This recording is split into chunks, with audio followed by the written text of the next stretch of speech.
Olá, tudo jóia? Você está na Semana Digitalização Top. Primeiramente, eu quero agradecer imensamente a sua participação. Quero agradecer e parabenizar você também pelo interesse, pela disposição, pela disponibilidade de estar aqui comigo hoje. Quero dizer a você que essas aulas foram feitas com muito carinho, pensando com todos os detalhes do que é que poderia ser mais útil para você utilizar na sua vida profissional, seja como empreendedor, seja como funcionário de uma empresa, seja como consultor na área de digitalização. Essa semana de digitalização é fruto do interesse de várias pessoas. Eu recebi várias solicitações a partir da última realização do Congresso GDI Online. Um congresso muito interessante, reuniu vários pesquisadores, vários palestrantes na área de gestão de documentos e informações e foi realizado e teve a participação de mais de 2.500 pessoas, quase 3.000 pessoas. Então, se você já participou do evento do GDI Online 2018, certamente vai poder dar continuidade a esse trabalho e ver aqui o que será apresentado nessa semana, certo? Então, eu preparei 3 aulas para você, 3 aulas com conteúdo incrível, realmente, relativo à digitalização de documentos, relativo a práticas, a precificação de serviços de digitalização. E eu vou mostrar agora o conteúdo dessas 3 aulas que nós teremos juntos. Primeiramente, no primeiro dia, nós vamos falar aqui com você sobre o método Digitalização Top, MDT, que é o método, na verdade, o QD3E, que traz premissas de qualidade e dinamismo e um resultado eficiente, eficaz e efetivo num processo e num projeto de digitalização.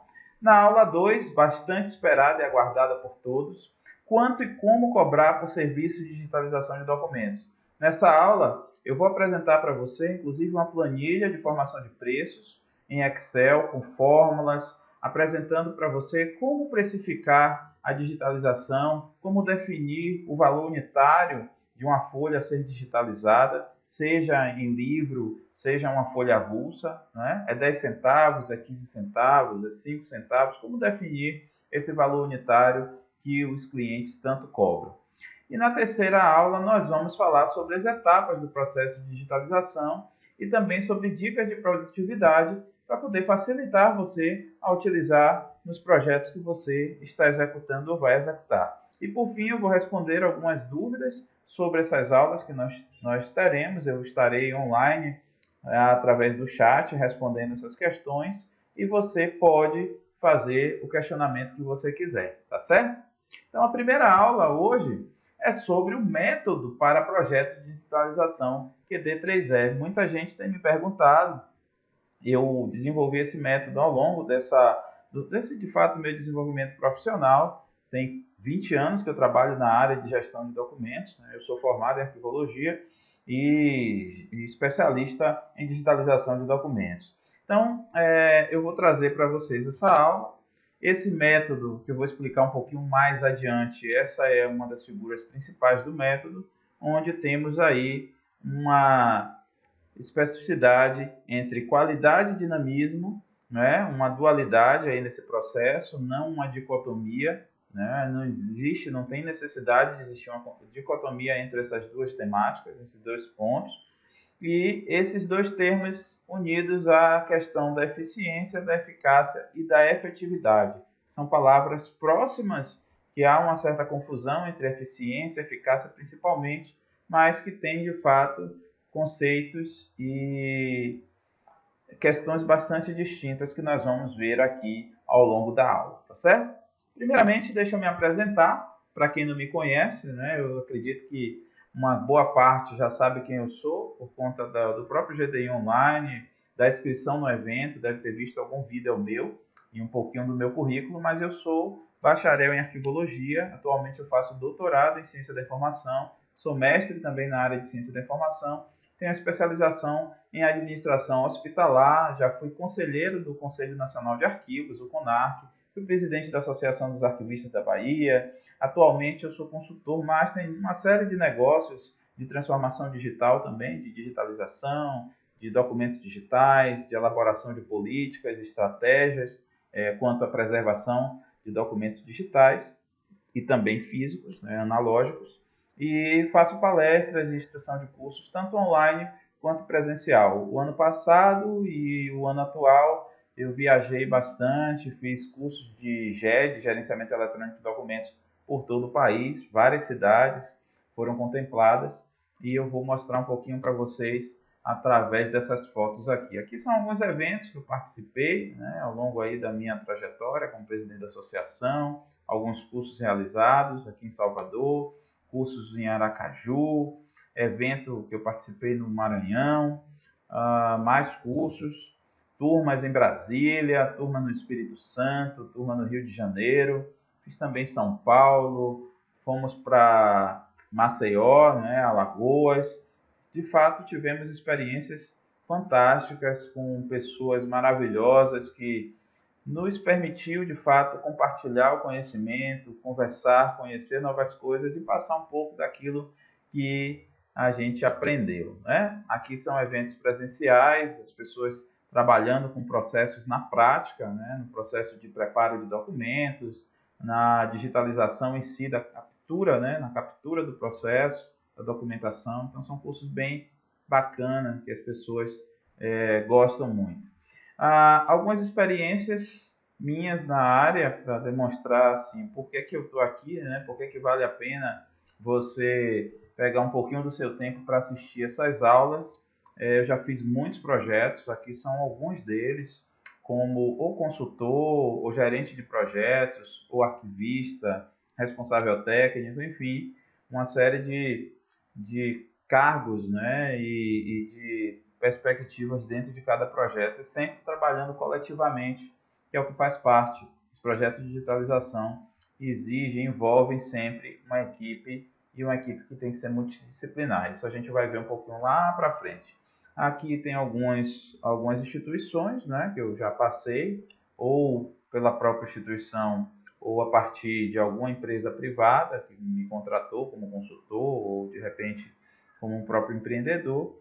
E foram experiências realmente fantásticas e que me permitiu aí a realização e a coordenação de projetos acima dos 50 milhões de documentos, né, digitalizados, projetos de grande porte, projetos com especificidades muito relevantes, digitalização de obras raras, digitalização de acervos arqueológicos, inclusive, né, não arquivísticos. Tem essa confusão entre arquivologia e arqueologia, né? Alguns ainda não sabem distinguir bem, mas são áreas muito diferentes. A arquivologia trabalha com a questão dos arquivos, do uso da produção documental, né, nas instituições, sejam públicas quanto privadas. Mas eu tive a oportunidade de já fazer trabalho de digitalização também com com acervo arqueológico, né? Então nós temos aqui essas experiências. E a primeira coisa que eu digo nessa aula nossa em relação ao conteúdo é que a gente precisa, de fato, trabalhar a digitalização com qualidade, né? Eu fiz um webinar também o ano passado falando sobre essa temática, reuniu muita gente, também assim como essa semana de digitalização top aqui tem centenas de pessoas, eu acredito que tem ultrapassado já 1.000 pessoas, mas é uma premissa, a necessidade de qualidade dos processos de digitalização, porque senão nós teremos projetos com resultados ruins. Nós vemos que a digitalização no país é uma realidade. As instituições estão fazendo cada vez mais e sem priorizar, sem verificar a demanda de fato existente, sem verificar reais necessidades no processo de digitalização, e acaba digitalizando tudo que não precisaria e de qualquer jeito, né? Não precisaria porque o processo de digitalização ele é mais uma etapa para garantir acesso à população, para evitar manuseio do original, mas não propriamente é a questão da finalização do processo, né? A gestão documental, uma gestão documental bem feita na instituição, aí já falando de digitalização de acervos arquivísticos, né? Porque a gente vai falar um pouquinho dos acervos também na área de biblioteconomia e de museologia. Falando dos acervos arquivísticos especificamente, nós temos aí uma necessidade de visualizar a gestão documental como um todo, desde a sua produção, não é? Fechar aquela torneirinha que eu chamo da produção documental, porque não adianta eu estar organizando, digitalizando lá na frente, num arquivo chamado intermediário, e a documentação sendo produzida de uma forma aleatória, sem rotinas, sem políticas definidas, tanto faz no meio físico, no meio analógico, quanto no meio digital. Tá? É necessário ter um controle dessa produção documental, é necessário ter um controle desses formulários que são, às vezes, produzidos de qualquer jeito, né? E a toda hora o setor acaba produzindo formulários diferentes, sem necessidade. Então é bom que a gente se preocupe muito com isso, pense nessas questões, reflita, porque essa parte de produção documental bem organizada evitaria uma digitalização futura. Não é? Então, para digitalizar, é preciso se pensar de fato o que é que se deve digitalizar, por quê e quanto isso vai custar. Será que realmente vai valer a pena um projeto de digitalização? Eu digo com certeza a você que vale mais a pena você, primeiramente, fazer um processo de gestão documental na sua instituição, fazer uma avaliação, um diagnóstico situacional do seu arquivo, quais são as tipologias, qual é o estado desse arquivo. Essa documentação ela tem valor probatório ainda? Será que ela não pode ser descartada a partir da legislação vigente? Você sabe que existe tabela de temporalidade de documentos? Sabe que existe plano de classificação de documentos? Você que não é arquivista, talvez não saiba essas informações. Eu acredito que tem muito arquivista assistindo também a Semana de Digitalização Top, mas essa semana é aberta para todos os públicos, né? Seja de nível médio, nível superior, seja doutor, enfim, não importa. O que importa é que você trabalhe ou queira trabalhar com digitalização, né? Então, comece a pensar nesses aspectos. É importante se fazer um diagnóstico da situação do arquivo para avaliar se de fato a digitalização vai valer a pena, porque o custo da digitalização não é baixo, é alto. Nós vamos ver isso na segunda aula. Então, vou passar um pouquinho adiante para a gente depois voltar mais nesse assunto. Então, como eu falei, os documentos estão sendo digitalizados de qualquer jeito e esse aqui é um reflexo desse tipo de situação. Ocorreu aqui um órgão público do Brasil, né, do Poder Judiciário, não vou citar especificamente qual foi o órgão, mas aqui é uma notícia que saiu. E nessa notícia aparece aqui, olha, um documento digitalizado com uma baratinha aparecendo. É verdade, isso aqui é uma barata realmente. E o que é que acontece? Por que será que essa baratinha foi digitalizada? Foi capturada nesse processo? Porque minimamente não houve aí um controle de qualidade no processo. O controle de qualidade é algo fundamental. Ou seja, na hora que se fez um preparo, ou tinha ali uma baratinha no papel e não foi retirada pelo preparador, porque fez de uma forma muito rápida, nem fez o preparo folha a folha, né? A limpeza, a higienização foi colocando de qualquer jeito no scanner, ou de repente essa baratinha estava no scanner, no equipamento, rondando ali, porque fica, né, no scanner uns papezinhos, fica aqueles sujeira mesmo, às vezes até açúcar, um café caiu no papel, o papel foi digitalizado e aí a barata ou qualquer outro tipo de inseto pode ir para o mecanismo de tração. E como ali, quando passa o papel, há uma captura, há uma fotografia, pode ter sido digitalizado e aí apareceu essa situação tão constrangedora. De uma forma ou outra, não houve controle de qualidade, não houve inspeção nas imagens que foram capturadas. Não existe um projeto de digitalização sem inspeção, sem auditoria, sem as pessoas visualizarem aquilo que estão fazendo. O que ocorre hoje em dia, infelizmente, por uma questão da quantidade, da necessidade do dinamismo, a gente acaba não criando esses processos de inspeção e ocorre uma situação tão constrangedora como essa. Então, vamos pensar sempre em ter processos de inspeção nos projetos de digitalização. E por que digitalizar, pessoal? Eu já comentei aqui rapidamente dois pontos, né, na verdade, dos motivos para a digitalização. Não defendo a digitalização de tudo, eu acho que se você fizer isso, você está cometendo um grande equívoco. Mas eu defendo a digitalização de documentos sim, porque primeiro ela amplia o acesso à informação dos cidadãos. Ela possibilita que as pessoas acessem as informações com mais facilidade e no local onde elas estiverem. Se você quiser pesquisar um documento que esteja hoje, sei lá, fora do país, em Portugal, algum documento histórico relativo ao Brasil, né, colonial, que ainda está em Portugal, que está nos museus portugueses, Museu do Tombo, enfim, você, com a documentação digitalizada, consegue o acesso a essa informação de forma mais rápida, né? Um clique do dedo. É claro que alguns pesquisadores vão precisar acessar esse documento físico, mas não é o caso da grande maioria. As pessoas precisam ter acesso à informação e digitalizar possibilita isso, digitalizar o legado, né? Muita gente chama de documento, essa massa documental produzida, acumulada por uma instituição, de passivo, e não é o caso, tá? Do ponto de vista da documentação bibliográfica e museológica, também da mesma forma, a ampliação do acesso da informação ao cidadão, da disponibilização dessa imagem para visualização, é algo muito bacana, né? Muito importante em projetos de digitalização.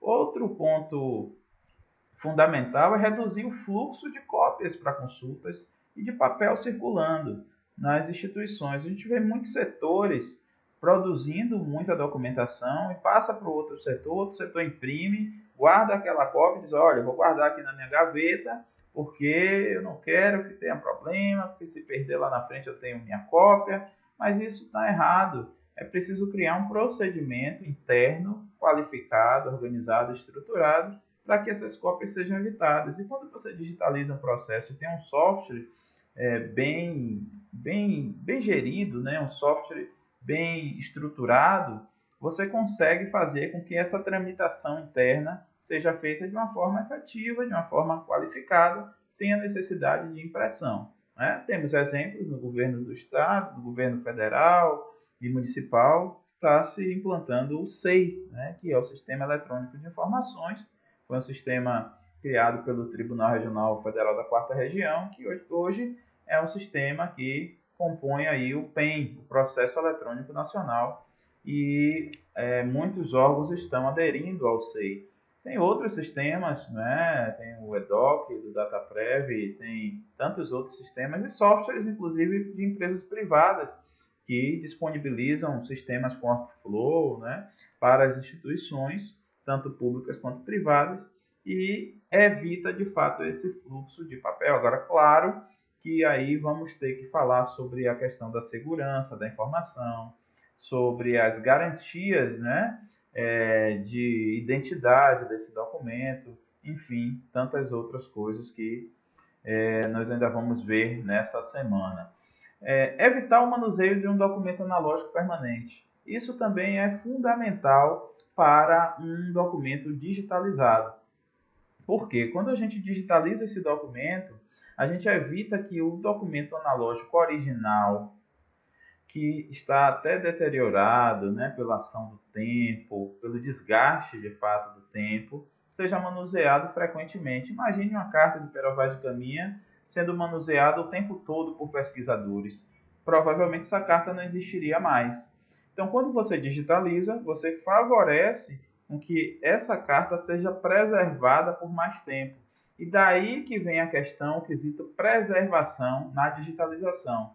Porque justificar a digitalização como preservação do documento, podendo jogar fora o original, não. Não é possível fazer isso. Primeiro que a legislação também não permite, né? Existem leis específicas que impedem a eliminação do documento original. A 12.682 está aí para isso, o artigo 6º, se você quiser pesquisar aí, o artigo 6º da Lei 12.682, é claro, nesse sentido. E também, obviamente, que nós temos outros dispositivos legais que denotam dessa questão da necessidade do original. Inclusive, se você for, claro, numa audiência Hoje em dia, todos os processos estão sendo digitais, né? Os advogados das partes digitalizam. No dia da audiência, o juiz nem olha papel, ele vai ali na tela do computador e toma as decisões a partir dessa documentação e dos depoimentos. Só que, se uma das partes fizer algum questionamento quanto à autenticidade, quanto ao documento digitalizado, de repente ter algum tipo de adulteração, aí, amigo, o juiz vai solicitar o quê? O original, tá? Então, a documentação original, ela tem muita relevância, original no sentido do documento analógico, assinado, né, ser digitalizado, e aí você deve, de fato, manter o original. Existem, claro, documentos originais chamados de documentos nato-digitais, que já nascem digital e não precisam ser impressos. Aí é um outro objeto, aí é um outro universo que nós não estamos tratando aqui nessa semana de digitalização top. Mas é muito importante que você tenha em mente que existe uma grande diferença entre o documento digitalizado e o documento nato digital. Esse nato digital, ele sim, ele tem autenticidade, caso siga todos os trâmites legais e parâmetros de segurança da informação, siga a medida provisória 2200, né, traço 2, que trata da questão da certificação digital, da assinatura eletrônica. Então, a partir desse quesito, o nato digital tem a identidade, porque a partir dessa certificação digital você garante ali quem assinou aquele documento, e tem os princípios da integridade, porque ali você tem um controle de metadados, você tem uma trilha de auditoria, porque você consegue controlar desde o nascimento desse documento digital até a sua destinação final. Já o documento digitalizado não tem características de integridade, porque é um documento que vai precisar, de fato, de um original para comprovar que ele corresponde àquilo. Uma digitalização é uma representação digital, é uma representação da informação, não é? Muita gente fala que a digitalização é o processo de conversão, é um processo de desmaterialização, mas eu tenho assim estudado muito essa temática, principalmente por conta da minha tese doutoral, e há uma grande confusão em relação a isso, porque o converter, o desmaterializar, parece que aquele objeto, aquele documento original, ele se perdeu, ele sumiu e houve uma transformação daquele documento e não existe mais ele. Ele foi transformado digitalmente e o físico aconteceu o quê?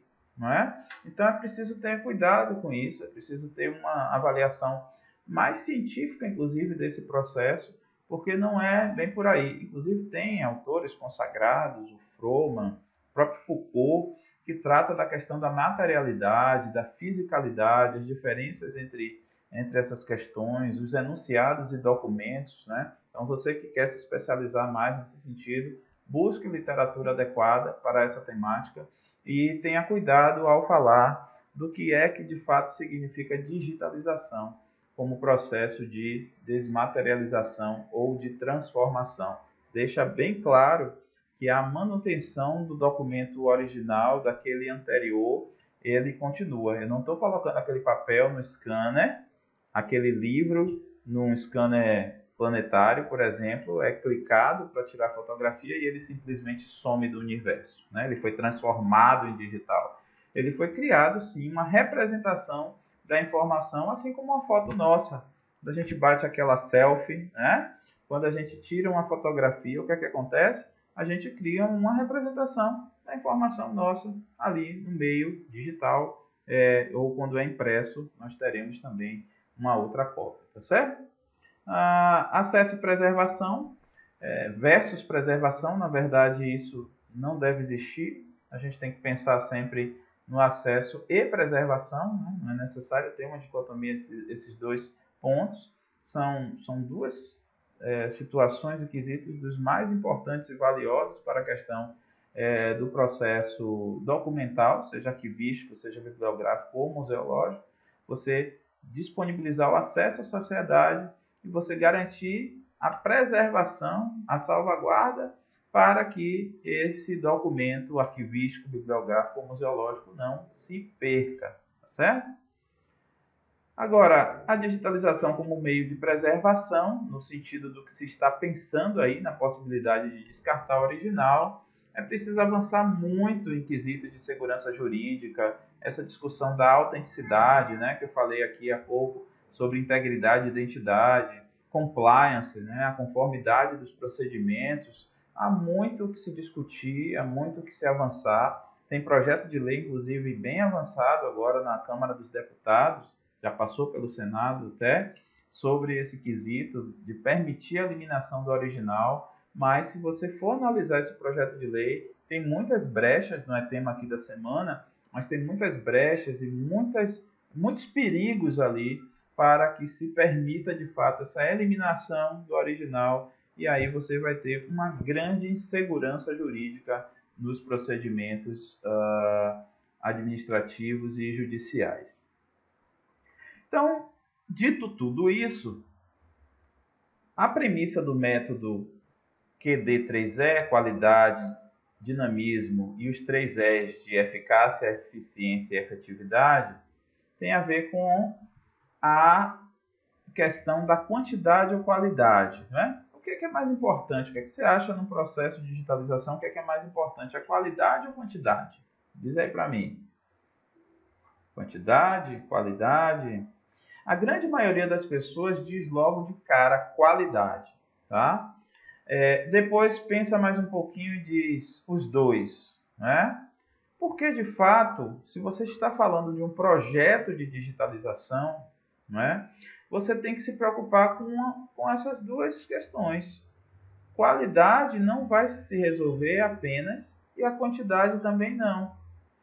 A qualidade e dinamismo, a quantidade, não pode estar uma dissociada da outra num projeto de digitalização. Produtividade, nesse caso, não é apenas os critérios quantitativos, né? Produtividade precisa ser a junção harmoniosa entre esses dois quesitos, entre a quantidade e a qualidade.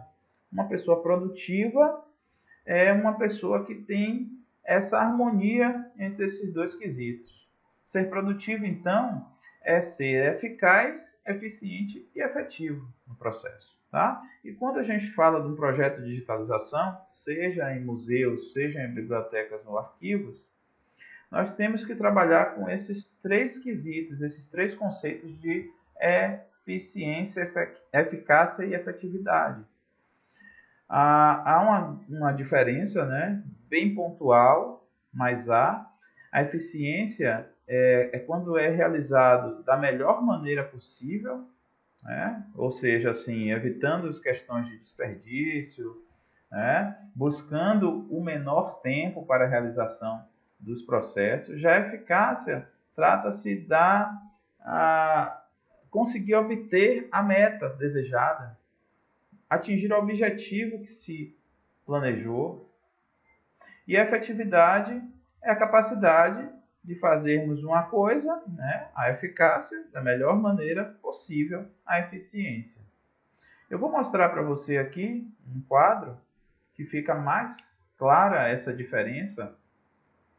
A eficiência relacionada a custo, ao fazer corretamente, a utilizar a produtividade dos recursos, ao custo-benefício, né? Ao mínimo de perdas e desperdícios. Já a eficácia está atrelada à questão do resultado, fazer o que deve ser feito, a capacidade de atingir as metas, atingir os objetivos, a realização daquilo que foi proposto.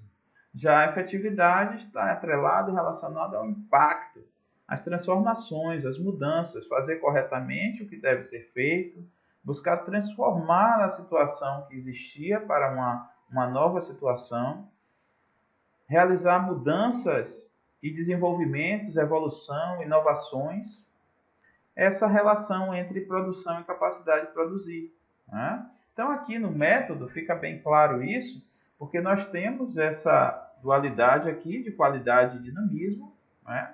Uma conversando com a outra, sem dicotomia, E nós temos os processos aqui, ó, linkados, eficiência, eficácia e efetividade, com essa dualidade aqui. Eficiência, então, está relacionada ao processo. A eficácia aos resultados obtidos, né? As metas, aos objetivos. E a efetividade, a transformação a partir desse processo. Então, quando a gente foca um projeto de digitalização com base nesse método, a gente tem tudo para fazer um projeto com qualidade, um projeto com resultados de fato melhores do que sem esse processo. Inclusive, eu mostrei num congresso que eu participei, eu mandei um trabalho, ele foi aprovado, e eu falei sobre essa temática, expus melhor esse método QD3E. Quem tiver interesse, manda um e-mail aí para a gente poder enviar esse artigo para você do método QD3E.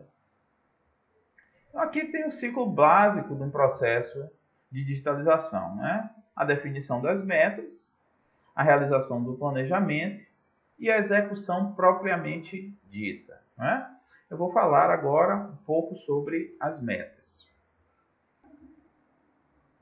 A meta que nós vamos avaliar aqui agora é um dos pontos de partida e está relacionado à eficácia do processo, que a gente já falou. A escolha de um caminho é fundamental no projeto. Porque se você não escolhe um caminho, se você não apresenta aquilo que você quer realizar logo no início, fica difícil você projetar uma finalização. Como você projeta um cronograma se você não sabe para onde você quer ir nem onde você quer chegar, né?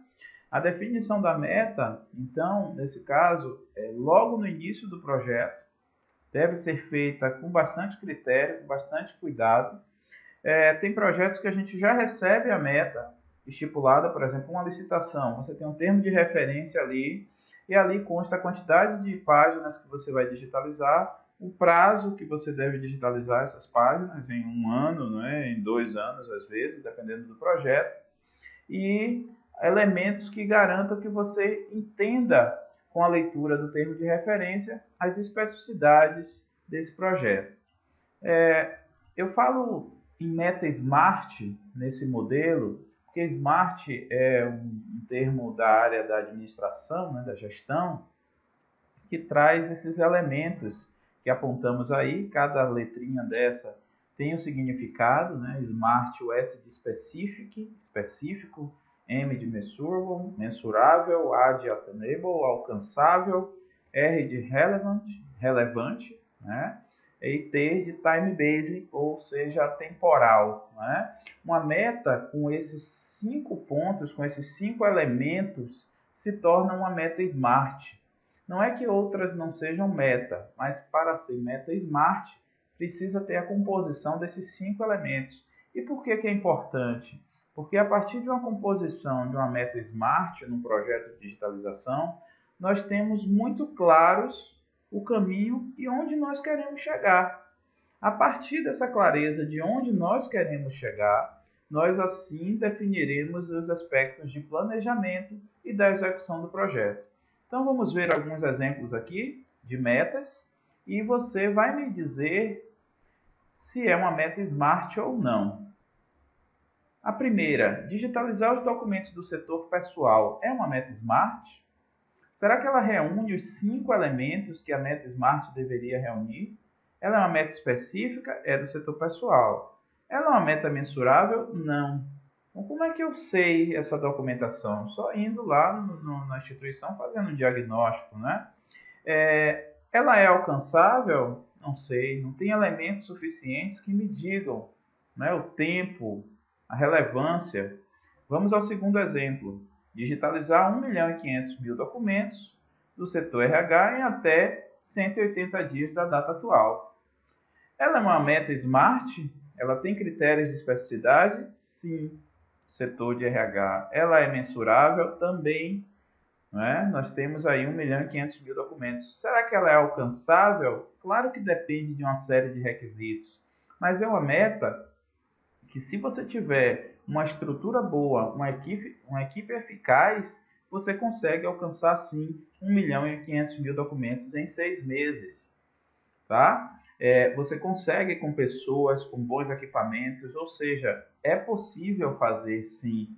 E por isso que ela é uma meta relevante, não é? Ela é uma meta, claro, desafiadora. Fazer 1.500.000 documentos nos 6 meses dá trabalho, mas tem projetos que a gente consegue fazer isso em 1 mês apenas, né? A depender da demanda da instituição, da estrutura que a gente disponibilize para a realização deste, ok? Um próximo exemplo, digitalizar 100 folhas A4 do RH em 300 dias. Imagine, gente, a gente ficar 1 ano praticamente, né, 300 dias, para digitalizar apenas 100 folhas de documentos, né? A meta de preguiçoso, quer dizer, significa algo a gente estabelecer um projeto com essa meta? Não, né? Então não é uma meta SMART. E a D, por fim, digitalizar 2 milhões de páginas do RH em 3 dias. Será que é possível? Será que conseguiremos alcançar essa meta? Não, né? Nem reunindo todas as empresas aí do Brasil, a gente vai ter esse resultado assim, com essa eficácia, com essa eficiência, com planejamento. Claro que estamos falando de coisas reais, né? De questões assim bem claras. Não vamos colocar os extremos, mas fica claro que fazer 2 milhões de páginas de RH não é possível em 3 dias, então essa meta não é uma meta SMART. Então você entendeu por que é interessante estabelecer uma meta SMART num projeto que você vai realizar? Porque você consegue enxergar o adiante. E agora, a etapa super importante de um projeto de digitalização, depois de definida a meta, que é o quê? O planejamento. É a palavra mágica do processo da digitalização. Planejar é algo que, se não for feito, o projeto vai ter grandes dificuldades de cumprir essa meta que foi estabelecida ou que está lá na solicitação, no termo de referência, no escopo de serviço do seu cliente. Planejar, primeiramente, envolve ouvir o cliente, ouvir, entender, perceber aquelas nuances. Não adianta você planejar algo tendo por base o seu conhecimento, a sua expertise e deixando de lado a importância que o cliente tem no projeto. Deixa eu beber uma aguinha aqui. Então, claro que o planejamento, nós precisamos ter uma noção do cenário onde nós estamos trabalhando, onde nós vamos trabalhar. E aí, quando eu apresento essa ideia da análise SWOT, também é um termo da gestão, da administração, onde ali está contemplado questões de análise de oportunidades e ameaças do ambiente interno e do ambiente externo, né? Os pontos fortes e os pontos fracos da instituição, do projeto.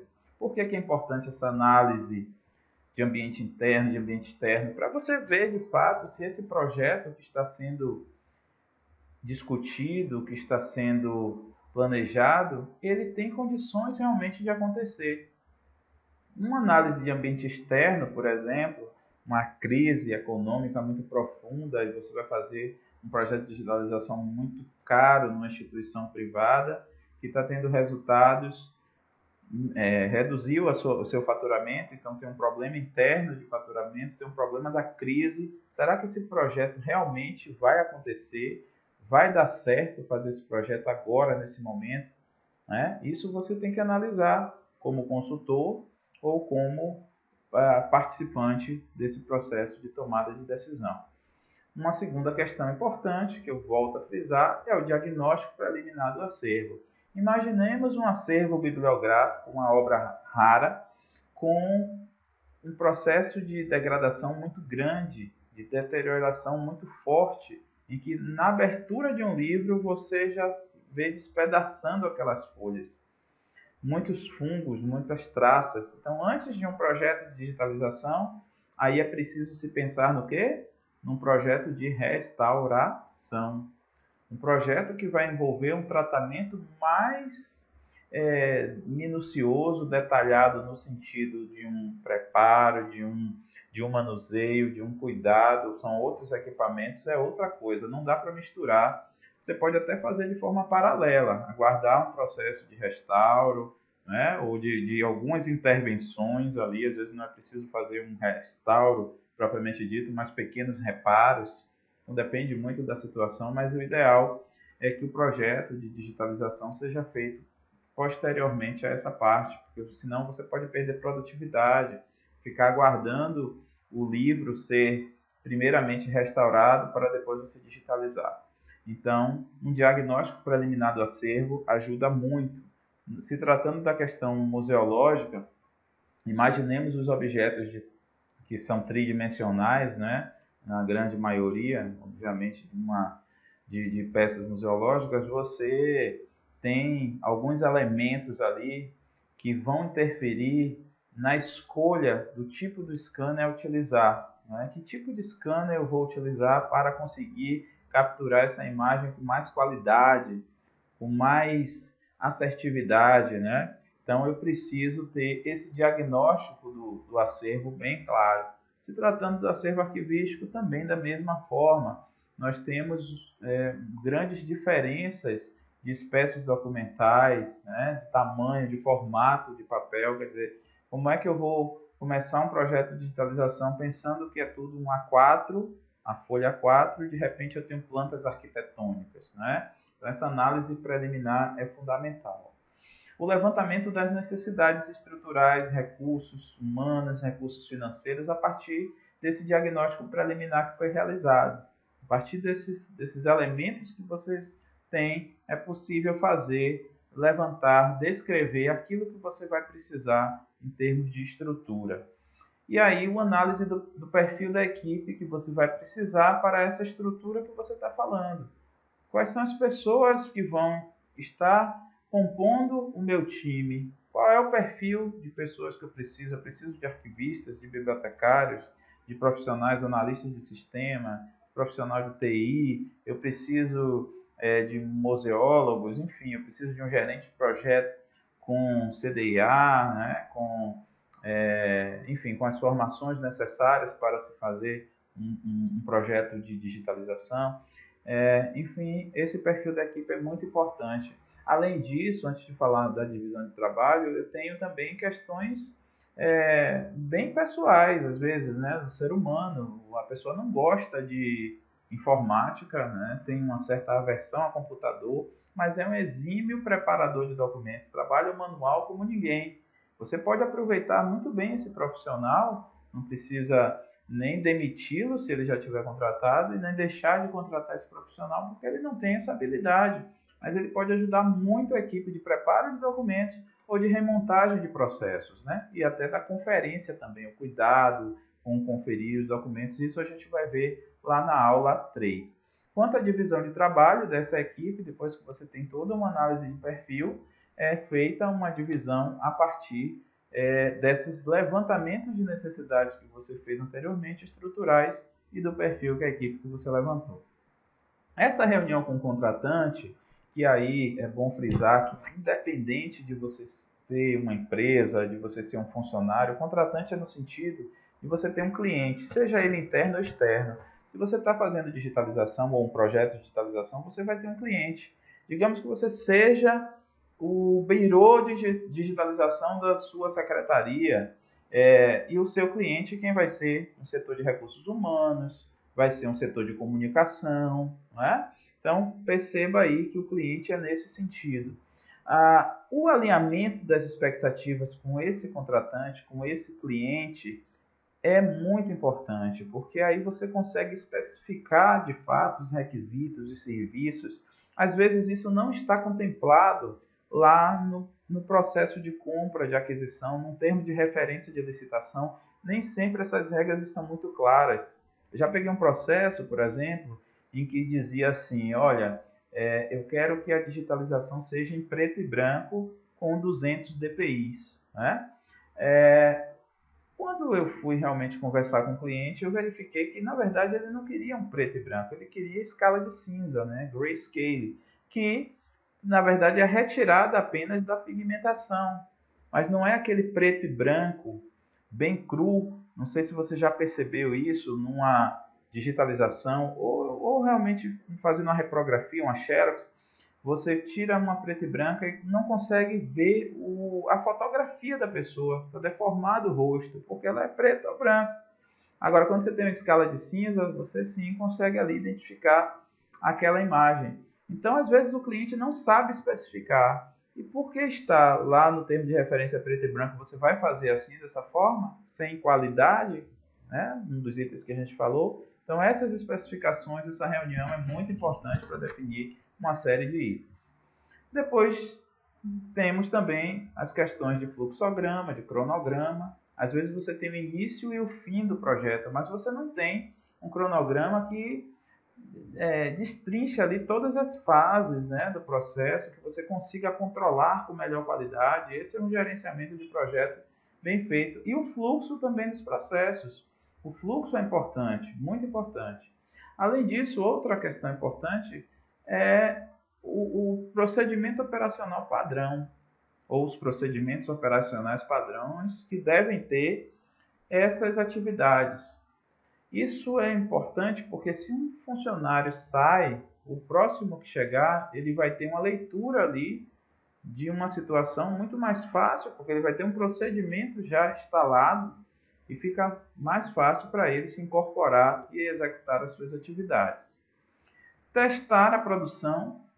Se você tem um projeto com uma grande quantidade de documentos, não pense em começar a fazer digitalização antes de produzir, de testar para definir melhores práticas, de verificar aquilo que pode ser melhorado. Se com esses testes de produção você viu que alcançou as metas que estava pretendendo, né, no projeto, que precisa, e aí você consegue ajustar isso tudo antes de iniciar uma produção propriamente dita. E, por fim, uma aprovação de amostra, o que é fundamental também, é você fazer um processo, capturar a imagem, indexar, salvar ali no local, ou seja, fazer todo o procedimento e mostrar ao cliente se é isso que ele quer, se é o arquivo, se é daquele jeito que ele quer. Porque, às vezes, acontece de você fazer vários processos e chega ali no meio do projeto, o cliente olha e diz, não era isso que eu queria. Ou no primeiro mês, você gastou aí um tempão digitalizando mais de 500 mil cópias no mês e aí o cliente não gostou. Primeiramente, faça a aprovação de uma amostra. Eu já tive uma situação bem curiosa, já tive um projeto em que fui fazer a digitalização, fiz todos esses itens aí que a gente está conversando aqui agora, e na entrega da amostragem, né, foram 3 a 4 arquivos, processos, esses processos tinham 300, 400 páginas, e foi o que eu fiz, eu nomeei, é o que estava no termo de referência, nomeei o arquivo com o número do processo e entreguei ao cliente para ele ver. Aí o cliente disse, não, eu não quero assim, eu quero que você particione esse arquivo. Ou seja, eu quero que dessas 300 páginas, eu não tenha apenas um arquivo, eu tenha ali 10, 20, 30 arquivos, a depender dos assuntos que estão contidos nesse processo. Isso é bem diferente, o custo é outro. Eu preciso contratar, inclusive, advogados para entender a linguagem ali dentro do processo. Nem sempre está muito fácil. Petição inicial, né? Atas, decisões. Como eu vou fazer isso com uma equipe que eu tinha planejado fazer outra coisa? Então, nessa amostragem, se percebe com o cliente o que de fato ele quer, se ele está entendendo, se a gente vai disponibilizar, e a partir dessa amostragem a gente consegue começar a produzir.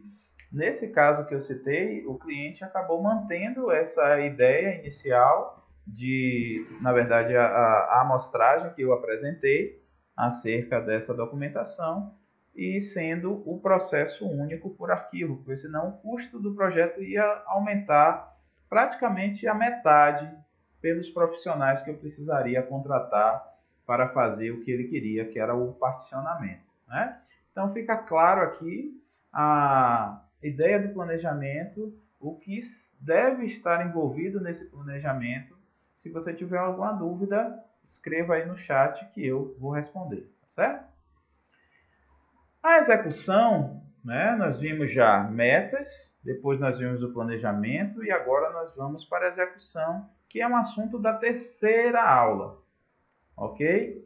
A execução nós vamos tratar nas etapas do processo de digitalização. E a próxima aula vai ser sobre a precificação dos serviços de digitalização, que é uma aula muito aguardada, muito esperada e está de fato fantástica, porque eu apresento uma planilha de formação de preço, vou discriminando item por item para que a gente possa chegar a esse valor unitário e esse valor global de um projeto de digitalização. Tá joia? Então, pessoal, eu fico por aqui hoje. Foi um prazer estar com vocês nessa primeira aula da Semana Digitalização Top e até a próxima aula. Até mais!